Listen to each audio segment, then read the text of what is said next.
iffy. So yeah, it looks like it's going to be a close game and very entertaining in a shootout. And yeah, we'll see what happens. I think it's going to be a heck of a ball game. Honestly, I think it'll be the game to watch week 2. Yeah, yeah. Yeah. One thing that um, I think might be in the Steelers' favor is usually rookie quarterbacks don't do well against the Steelers defense because the Steelers defense likes to throw a lot of different looks and tries to confuse and blitz from all different areas and things, and that sometimes that throws a quarterback off. But it sounds like with Mahomes that really doesn't matter because the comparison I keep hearing is Brett Favre. Hmm. And, Brett Favre threw plenty of interceptions, and it didn't matter because he also threw a lot of long bombs for a touchdown. Yeah. So, Yeah. you're going to have those interceptions, but you're going to have the good things too. So, yeah, this is just going to be a very entertaining game. It should be a very That's interesting. what I think. Yeah. Well, I just with the Brett Favre comparisons, I just think at this point, since Patrick Mahomes has only played 2 games, that he's kind of in his own category for right now because I don't think Brett Favre had as much hype as Patrick Mahomes did.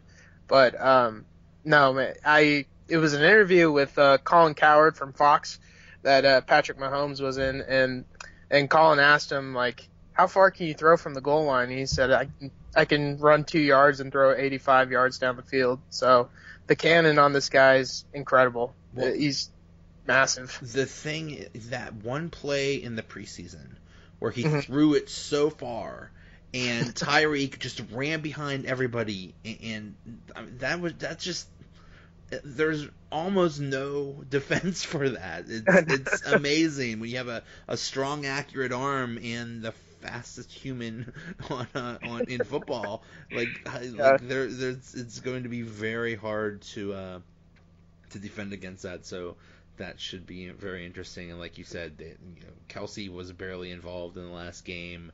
Watkins was barely. So they still have all kinds of potential weapons out there. So Yes. yeah.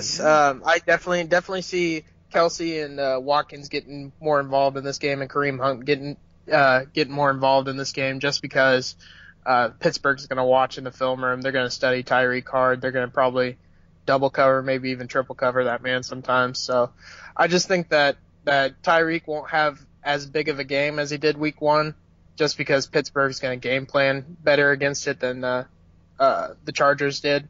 But overall, I just think it's going to be a good game both ways. But Yeah. We'll see. Yeah. I'm excited to watch it.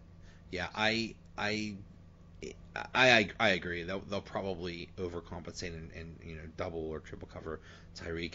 And one thing about the Steelers is they are always not.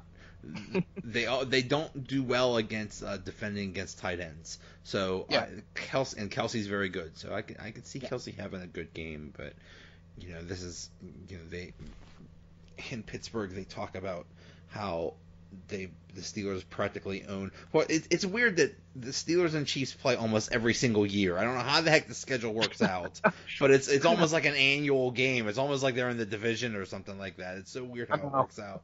But the Steelers have done very well against Andy Reid. So, Mhm. but this is a totally different team. It's a totally different quarterback. This isn't dink and dunk Alex Smith. So Yeah. And too consistent, Alex. He didn't make a lot of deep balls in the end of the season, mid to the end of the season. He didn't take a whole lot of risks. At the beginning of the season, you saw what he can do, but he's going to be a good asset to Washington. I think Alex Smith's going to be just fine with all that money he's making now. But yeah, just those poor wide receivers in Washington that. oh my goodness. Poor Alex Smith doesn't throw the ball past 10 yards, it seems like. I know. I felt the pain. I was at the playoff game against Tennessee, and Oh. it was, yeah. Oh, yeah. It wasn't pretty. That was rough. Well, let me ask you: Are you who do you think's better? You got Gronkowski or Travis Kelce? If you were to pick one.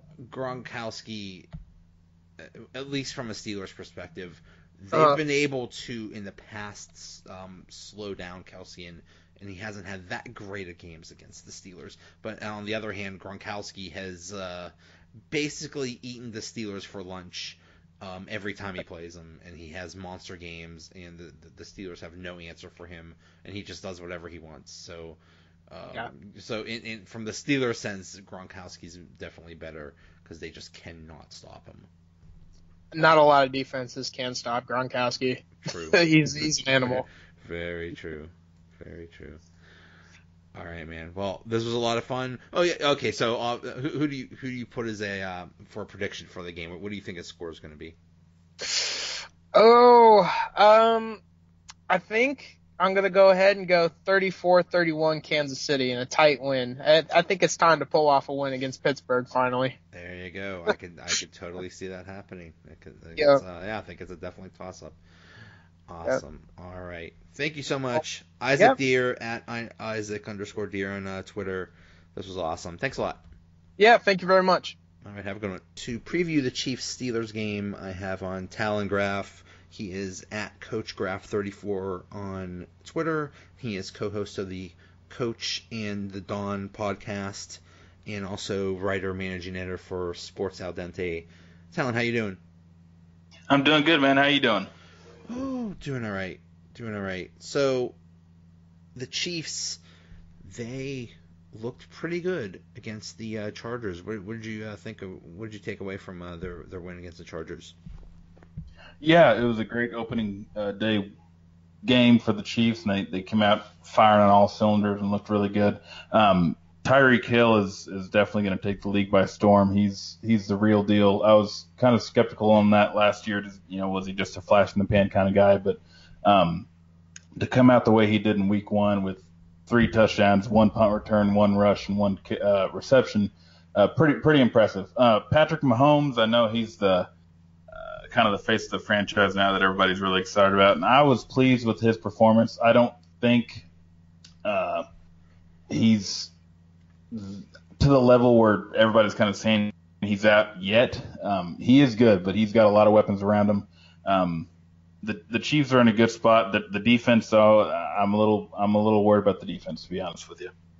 Yeah, and that was the concern going into the season. Is the defense going to be a little iffy? And not looking good so far. But yeah, it seems like almost the entire offense is geared around Tyreek Hill. We're just seeing some plays where they would make it look like they're giving it to Kareem Hunt and the entire offensive line. Everybody goes to block for Kareem Hunt, but it's really a reverse to Tyreek Hill, and he just walks into the end zone. So it just seems like everything is geared toward him, and for good reason. He looks like he's going to be special.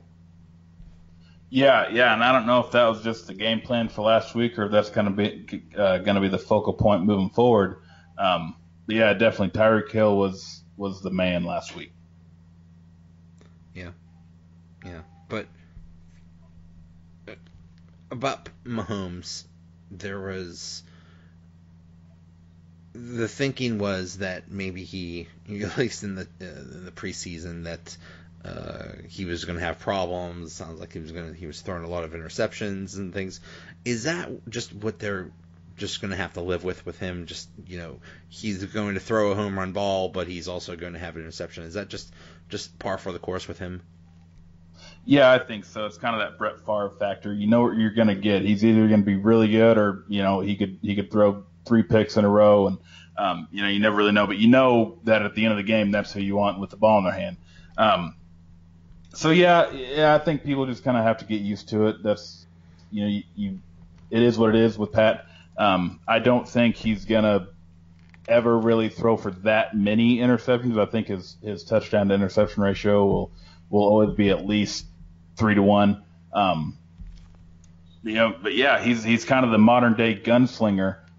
Incredible arm talent, incredible arm strength, accuracy. There was a play against the Chargers last week where he just threw an absolute dime to the fullback Anthony Sherman up the sideline, hit him right in stride. I mean, it's pretty tough to make a 240, 250 pound fullback look like a gazelle, but somehow Patrick Mahomes did it. It was pretty impressive. And isn't it funny that's the complete opposite of what they've had in Kansas City for the last few years with Alex Smith. Mr. Dink Dunk, don't throw it deep, check down, and now they have this gunslinger that throws it 60 yards down the field with no problem. Yeah, exactly. They're definitely opposites. Alex Smith is going to be the guy that's going to win you 11, 12 games a regular season, but the chances of him leading your team to a Super Bowl just aren't great. Now, on the other hand, it's the exact opposite with Patrick Mahomes. He might lose you quite a few regular season games just because he's a little erratic and likes to take chances. But in the playoffs, that's how you get Lombardi trophies with a guy like that slinging it around. Yeah, he definitely has a lot of Brett Favre in him, and that's what Brett Favre did. He would just throw the stupid interceptions at times, but then just make those throws that no one else can. Sammy Watkins didn't do much. Has it just not worked out with him so far, or is it just going slow with him, or what do you think's going on with him? No, I wouldn't be too worried about it. He had a couple plays last week that looked good. He did a good job in the open field blocking, for other guys. I just don't think he was in much of the game plan this week. I mean, Travis Kelce wasn't. I don't remember his name being called very much either. And same with Kareem Hunt. I just think last week was kind of the Tyreek Hill show, and there are so many weapons on the Chiefs offense. Hill, Watkins, Hunt, Kelce, even Spencer Ware, the backup running back. There's a lot of weapons there. So I think at some point Watkins is going to get his due, and he's going to kind of emerge as that number 2 behind Tyreek. Yeah, I think you're right. And maybe that's just what they saw. Maybe they saw some kind of matchup advantage there and just decided to give it all to Tyreek, and it could be different this week. How do you think the Chiefs will do in Pittsburgh on Sunday? The Chiefs never seem to play well, not just against the Steelers, but especially in Pittsburgh. They never seem to really put their best foot forward for some reason in Pittsburgh. But I think we'll be fine. I think we'll move the rock. If it hadn't been for that downpour last week, Cleveland would have put up a lot bigger numbers on that Pittsburgh defense, in my opinion. But yeah, I think offense will be fine. But I'm worried, of course, about Antonio Brown, and even since Bell's not there, James Conner still. I think our inside run defense with Hitchens and Ragland will be able to slow Connors down. I don't think he'll have the same game he did last week, but he'll do some damage. He'll make us respect the run, which will open it up for Antonio Brown and Juju on the outside. And with our cornerbacks and without Barry's, I'm nervous. I'm not looking forward to seeing what Antonio Brown may do to our secondary. It seems like Antonio Brown always has a good game against the Chiefs, and I don't know why, but it seems like an annual thing that the Chiefs and the Steelers play. It's like it's either a weird scheduling thing, or they end up at the playoffs, or something. But it sounds like it's almost an annual meeting. I think I checked in the last 10 years they've played 8 times. So it's just weird, but yeah. Yeah, for sure. And they do well against Andy Reid, but this is just such a different team. This isn't your typical team, and Andy Reid is so good, such a good offensive mind that it's going to be interesting to see how what he does with all these weapons and with a quarterback that actually throws it more than 5 yards down the field. Mm-hmm. All right. What do you think for in terms of a prediction of score? What are you thinking? I think they're going to light up the scoreboard if Big Ben's there. As a football fan, I want to see Big Ben there. I want to see Pittsburgh's best roster. But if he's not there, I still see a pretty high scoring game with these two offenses. So I'm going to go. Let's go Kansas City 42, Pittsburgh 35. Sure seems like it. It sure seems like it's going to be a high-scoring game.